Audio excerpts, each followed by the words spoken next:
Hey guys, আমি আজকে এমন একটা জায়গার সাথে পরিচয় করে দেব, সেটা আমার জীবনের সাথে জড়িয়ে আছে এবং আরো হাজারো মানুষের হৃদয় ছুঁয়ে আছে।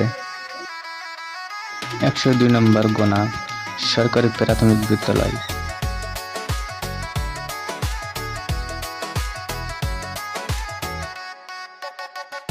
এবং স্কুলের দুই পাশেই কিন্তু লবণ পানি, যেটা চিংড়ি মাছ চাষ হয়। সাতক্ষীরা জেলার অর্থনীতি চিংড়ি এবং সুন্দরবনের মধু।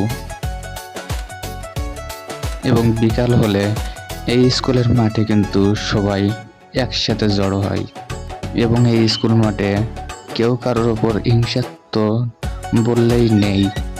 বেলার শেষে বিকাল হলেই কিন্তু এই মাঠে প্রত্যেকটা দিনই খেলা হয় এবং ছোট বড় সবাই একসাথে খেলতে পারে। এখানে হিন্দু মুসলিম কোনো ভেদাভেদ নেই, সবাই সমান।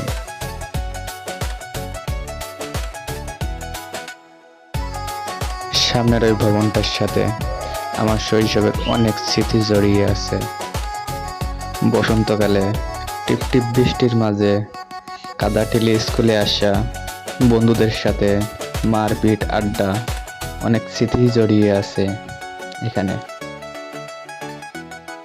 এবং এই বিদ্যালয় আমাদের অনেক কিছুই শিখিয়েছে, সেটা অন্য কোথাও কখনোই পাওয়া যাবে না।